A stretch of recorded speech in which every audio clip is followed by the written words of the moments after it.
Hello everyone, कैसे हो आप सब। एक बार पुनः स्वागत है आप सभी का हमारे अपने YouTube channel A to Z biology classes पर।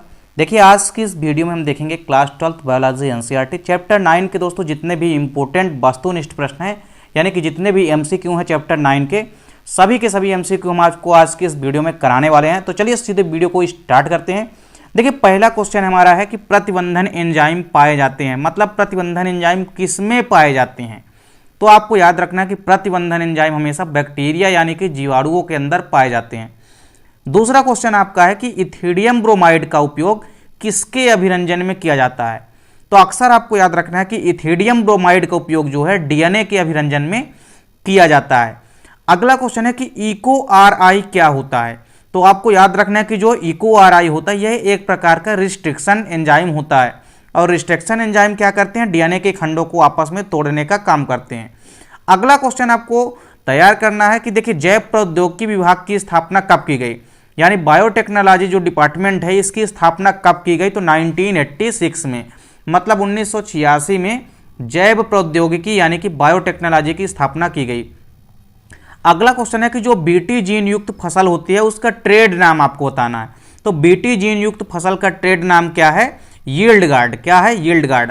अगला क्वेश्चन है डीएनए खंडों को आपस में जोड़ता है। तो देखिए, डीएनए को खंडों को जोड़ने के लिए एक एंजाइम का यूज किया जाता है जिसका नाम है डीएनए लाइगेज। अगला क्वेश्चन है कि पीसीआर में किस एंजाइम का प्रयोग किया जाता है। देखिए, पीसीआर जो पॉलीमरेज चेन रिएक्शन होती है, बेसिकली जीन क्लोनिंग की एक तकनीक होती है। तो इसमें आपको बताना है कि कौन से एंजाइम का उपयोग किया जाता है। तो इसका राइट आंसर है टेक पॉलीमरेज। इसको आपको याद रखना है, कई बार ये क्वेश्चन आपके एग्जाम में पूछा जा चुका है। तो टेक पॉलीमरेज जो एंजाइम है इसका उपयोग किसमें किया जाता है, पीसीआर में, यानी कि पॉलीमरेज चेन रिएक्शन अप्रिया में किया जाता है। अगला क्वेश्चन है कि द्विबीजपत्री जो पौधे होते हैं उनमें जीन स्थानांतरण हेतु उपयोग किया जाता है। तो जीन स्थानांतरण हेतु किसका उपयोग किया जाता है। तो इसका राइट आंसर क्या है, टीआई प्लाज्मिड। तो टीआई प्लाज्मिड का यूज किया जाता है किसमें, स्थानांतरण के हेतु यूज किया जाता है जीन स्थानांतरण के लिए, किसमें, डाइकाट प्लांट में। अगला क्वेश्चन है कि डीएनए खंड जो है किस प्रकार के आवेशित अणु होते हैं। तो अक्सर आपको याद रखना है कि जो डीएनए खंड होते हैं ये ऋणावेशित प्रकार के आवेशित अणु होते हैं। तो ये ऋणावेशित प्रकार के क्या होते हैं, आवेशित अणु होते हैं। अगला क्वेश्चन है पहले जंतु क्लोन का नाम बताना, यानी ऐसे जंतु का नाम बताना जिसका क्लोन सबसे पहले तैयार किया गया। तो देखिए, भेड़ जो है, भेड़ का सबसे पहले क्लोन तैयार किया गया था बेसिकली स्तनधारी में, जिसका नाम क्या था, डॉली। तो डॉली आपको याद रखना यह पहली जंतु क्लोन है। अगला क्वेश्चन है प्रतिबंधन एंजाइम की खोज किसने की थी। तो प्रतिबंधन एंजाइम की खोज किसने की थी, वर्नेर अर्बर ने की थी। किसने की थी, वर्नेर अर्बर ने। अगला क्वेश्चन आपको बताना है पीसीआर का पूरा नाम यानी कि फुल फॉर्म आपको बताना है। तो पीसीआर जो कि हमने आपको पहले ही बता चुका कि पीसीआर का पूरा नाम क्या होता है, पॉलीमरेज चेन रिएक्शन होता है। पॉलीमरेज चेन रिएक्शन मतलब पॉलीमरेज श्रृंखला अभिक्रिया। अगला क्वेश्चन है टीआई प्लाज्मिड जो होता है इसका प्रमुख स्रोत क्या है, यानी कि सोर्स क्या है। आपको याद रखना है एग्रोबैक्टीरियम ट्यूमिफेसियंस। अगला क्वेश्चन है कि किसी जीन की संरचनात्मक एवं क्रियात्मक पक्ष का अध्ययन क्या कहलाता है। कोई भी पर्टिकुलर जीन है तो उसकी संरचनात्मक और क्रियात्मक यानी फंक्शनल और स्ट्रक्चरल यूनिट का स्टडी क्या कहलाता है। तो आपको याद रखना है जीनोमिक्स कहलाता है। अगला क्वेश्चन है कि विषाणुओं को नष्ट करने वाला जैव अणु जो कि मनुष्य में विषाणु प्रतिरोधकता उत्पन्न करता है उसे क्या कहते हैं। तो उसका नाम क्या है, इंटरफेरॉन। यह बेसिकली एक प्रतिविषाणु प्रोटीन होते हैं। अगला क्वेश्चन है आपको बताना है कि एक ट्रांसजेनिक पादप का एक एग्जाम्पल बताना है। तो देखिए, बीटी काटन जो है यह प्रमुख ट्रांसजेनिक पादप यानी कि प्लांट है। अगला क्वेश्चन है वह जीन चिकित्सा पद्धति जिसके द्वारा किसी भी जीव के अंदर यदि गड़बड़ी युक्त जीन है उसको सही जीन में प्रतिस्थापित किया जाता है, उस तकनीक का नाम क्या है। तो उसे हम कहते हैं जीन थेरेपी।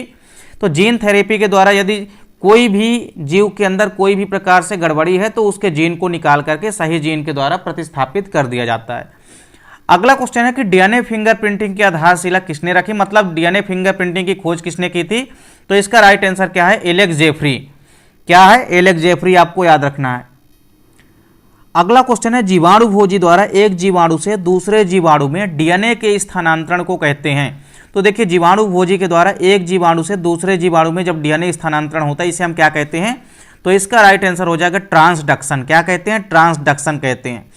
अगला क्वेश्चन है कि ज्ञात डीएनए संरक्षण किया जाता है। देखिए, डीएनए का संरक्षण कहाँ किया जाता है। तो आपको याद रखना है कि जीन बैंक में किया जाता है। अगला क्वेश्चन है कि मानव निर्मित इंसुलिन है, तो देखिए मानव निर्मित इंसुलिन आपको याद रखना है कि ह्यूमुलिन, यह क्या है, एक प्रमुख मानव निर्मित इंसुलिन है। अगला क्वेश्चन है कि मानव जीनोम परियोजना को क्या कहते हैं, तो इसका राइट आंसर है मानव जीनोम परियोजना को हम जीनोमिकी कहते हैं। अगला क्वेश्चन है कि डीएनए में सकारात्मक परिवर्तन यदि होता है तो उसे हम क्या कहते हैं, तो उसे हम आनुवांशिक अभियांत्रिकी यानी कि जेनेटिक इंजीनियरिंग कहते हैं। अगला क्वेश्चन है कि उस पादप का नाम बताना है जिसके डीएनए में न्यूक्लियोटाइड का क्रम सबसे पहले पढ़ा गया, मतलब सबसे पहले न्यूक्लियोटाइड की खोज किस पर हुई, तो एरेबिडोप्सिस नामक पादप पर हुई। इसका राइट आंसर क्या है, एरेबिडोप्सिस। अगला क्वेश्चन है कि आनुवांशिक रूप से रूपांतरित जीवों को हम क्या कहते हैं, तो उन्हें ही हम क्या कहते हैं, ट्रांसजेनिक जीव कहते हैं। यह चीज आपको याद रखनी है। अगला क्वेश्चन है कि समान न्यूक्लियोटाइड क्रम के खंडों वाला डीएनए क्या कहलाता है, तो यदि न्यूक्लियोटाइड का क्रम समान है तो ऐसे डीएनए खंडों को हम क्या कहते हैं, रिपीटेटिव डीएनए कहते हैं। क्या कहते हैं, रिपीटेटिव डीएनए कहते हैं। इसके बाद देखिए एफईबी का पूरा नाम आपको बताना है, तो एफईबी का पूरा नाम क्या होता है, यूरोपियन फेडरेशन ऑफ बायोटेक्नोलॉजी। तो यहाँ पे देखिए दोस्तों जितने भी इंपॉर्टेंट क्वेश्चन हैं, उम्मीद करता हूँ दोस्तों वीडियो पसंद आई होगी। दोस्तों वीडियो अच्छी लगे तो लाइक और कमेंट जरूर कीजिएगा, साथ ही साथ दोस्तों के बीच ज़्यादा से ज़्यादा वीडियो को शेयर कीजिएगा। देखिए इसके पहले भी हमने कई सारे चैप्टर के वस्तुनिष्ठ क्वेश्चन की वीडियो प्रोवाइड कराई है, यदि अभी तक आप नहीं देखें तो आप प्लेलिस्ट में जा करके देख सकते हैं। उम्मीद करता हूं दोस्तों वीडियो अच्छी लगी होगी। दोस्तों यदि चैनल पे नए हैं तो चैनल को सब्सक्राइब अवश्य कर लें, साथ ही साथ बेल आइकन प्रेस कर लें। मिलते हैं दोस्तों आपसे नेक्स्ट वीडियो में, तब तक के लिए जय हिंद, वंदे मातरम।